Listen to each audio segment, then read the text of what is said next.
Capítulo 9. La individuación y la muerte. Variaciones sobre la tragedia. Subcapítulo 3. La tragedia y la muerte. Una aventura a dos. Inicio del exergo. En los poemas homéricos, el ejemplo más alto de una conversación florida entre las dos orillas de la muerte nos llega del poema del canto 11 de la Odisea. Allí donde Ulises y su madre se hablan larga y dulcemente, lejanos y muy cercanos a la vez, sobre el umbral del Hades. Qué distinta es la tonalidad emotiva de su diálogo respecto de aquel entre el Patroclo onírico y Aquiles, y de cualquier otro encuentro del mismo Ulises con las sombras que se hierren hacia él desde lo oculto del Hades. En el coloquio entre el hombre vivo y la imago incorpórea de la mujer que lo ha parido, casi se tiene la sensación de que la naturaleza misma esté presente entre ellos con su misterio de nacimiento. Presente como un intérprete invisible. Entonces ellos se dirigen repetidamente el uno al otro, llamándose todavía con las primeras palabras de la infancia: Tecnon emon, Meter eme, hijo, madre. Luisa Colli. Fin del exergo. El nivel desde el que pretendemos aproximarnos a la muerte de la tragedia es precisamente el del canto 11 de la Odisea, aquí parafraseado espléndidamente por Luisa Colli, en La morte egli adi. Las dos orillas de la muerte y de la vida hallan un puente en la palabra de los dos sujetos, en su lenguaje, en su plena expresión, pero en ningún momento se confunden ni pierden un átomo siquiera de alteridad. En efecto, existe toda una tradición que refleja este doble aspecto, palabra y otredad, o, visto desde otro ángulo, otredad absoluta entre vivo y muerto y, no obstante, diálogo. Quizás se trate de la tradición del duelo, el diálogo a menudo fecundo entre las necesidades de la memoria y la necesidad de ser recordado. ¿Qué significa tragedia? Para algunos se trata de un género teatral, para otros las vicisitudes del infortunio en la vida, para los más una trama, teatral o no, que conduce hacia un final infausto. Tradicionalmente es el relato y representación de la precipitada caída en desgracia de un ser de partida poderoso, eminente u honorable. A menudo la tragedia es vista también como una trama humana que indefectiblemente se asocia con la muerte. Pero en este punto hay que ser precisos. No toda tragedia conduce a la muerte, de la misma manera que no toda muerte es producto de una tragedia. Probablemente, ambas participan o provienen de aquella energía negativa que hemos mencionado al principio. Pero esto no debe confundirnos. Toda energía se bifurca desde su misma puesta en acción.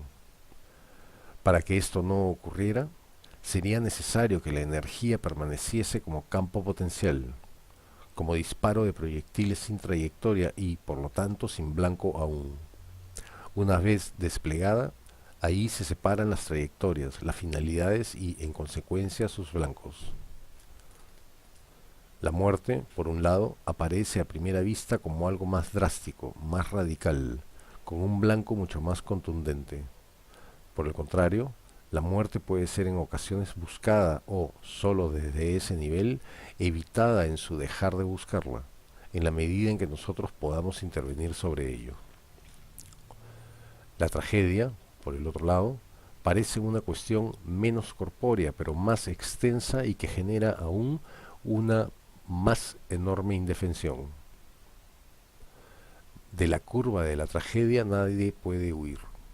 Su trayectoria escapa por completo a nuestros designios, pues la tragedia resulta ser lo indefectible, lo inevitable, lo que se nos impone por grandes que sean nuestros dominios que manifiestan su naturaleza precaria, precisamente al precipitarse uno en la cadena trágica. Desde otro punto de vista, la muerte aparece con su carácter individual, y la tragedia acontece sobre un escenario a menudo poblado de personas, algunas agentes o coadyuvantes o acompañantes o participantes del infortunio mismo. Es verdad que no es posible eludir ni la una ni la otra, pero ya hemos insinuado que en caso extremo se puede elegir el momento de la muerte, mientras que, por el contrario, no puede hablarse de posibilidad de elección en lo que respecta al momento de entrar en la tragedia, entre otras cosas porque uno no se basta a sí mismo para precipitarla. Son necesarios, al menos, espectadores, capaces de recoger y comprender el hecho trágico que está aconteciendo. Desde este plano, conciencia de la muerte y conciencia trágica pueden resultar en buena medida distintas, no exentas de un cierto nivel de oposición. La conciencia de la muerte puede resultar una previsión de un evento futuro, un límite que se dibuja en el horizonte y que, al delimitar potencialmente la vida, de alguna manera la configura y le ofrece estabilidad. La conciencia trágica, por el contrario, es el límite aquí y ahora, una previsión de que la eventualidad trágica pueda ya haber comenzado a andar, lo cual relativiza todo contexto vital en sus facetas de solidez y seguridad. Si la primera habla de la incertidumbre de lo que va a acontecer, la segunda trata de la incertidumbre de lo que acontece, porque ya comenzó a acontecer, porque está aconteciendo o porque puede acontecer en cualquier momento. Ambas nos dejan en la indefensión, ambas nos recuerdan que carecemos de capacidad para oponernos a las fuerzas de la naturaleza. Pero si las fuerzas de la naturaleza hablan el lenguaje del bios en el caso de la muerte, en el caso de la conciencia trágica hablan directamente y pueden llegar a colonizar incluso el lenguaje más específico de la naturaleza humana, su trama existencial, su estilo de vida, en última instancia, el centro mismo de lo que convenimos en llamar personalidad. Por todo ello, las turbulencias que se presenten en la conciencia de la muerte van a producir unos fenómenos distintos de aquellos que procedan de las turbulencias en torno a la conciencia trágica.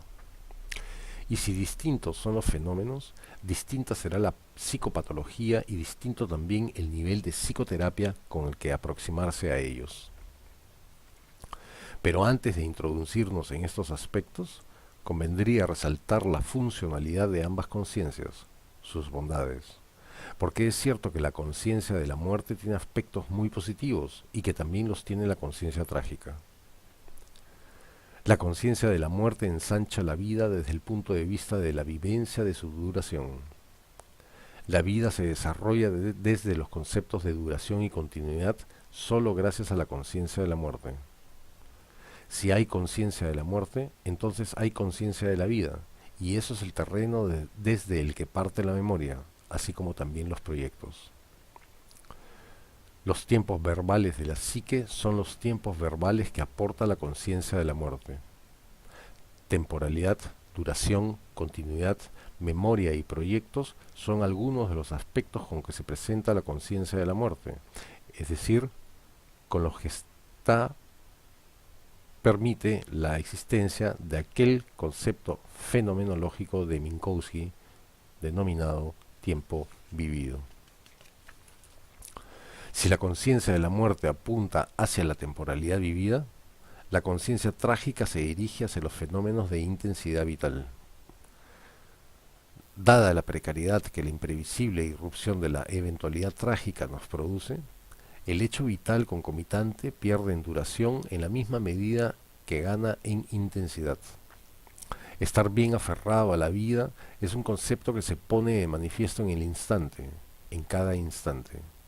La conciencia trágica añade a la supervivencia temporal la supervivencia vital, al permitir que la vida adquiera aquel cariz de lo mío, de lo que me pertenece. Algo de ello está presente en el concepto de elan vital de Bergson, y también guarda relación con los conceptos de libertad, de contacto vital con la realidad de Minkowski, de empuje, iniciativa y demás asociados. La libido oscura o negativa se bifurca desde su fuente en esos dos planos de conciencia, de cuya aleación resulta una conciencia preliminar negativa basada en la captación y asimilación de todo lo ineludible que planea sobre nuestra existencia, resumible en los conceptos de muerte y tragedia. Confiamos en que se perciba la enorme diferencia entre esta libido oscura y el concepto de tánatos que Freud incorporó. Sugerimos incluso que esa fuerza que tiende hacia la destrucción, llamada por el gran Freud tánatos, lejos de ser una fuerza primordial del ser, no sea más que uno de los resultados de las perturbaciones susceptibles de ocurrir durante aquel tránsito, por lo demás natural, que va desde la libido oscura hasta la conciencia de la muerte y la conciencia trágica que hemos tratado de ilustrar.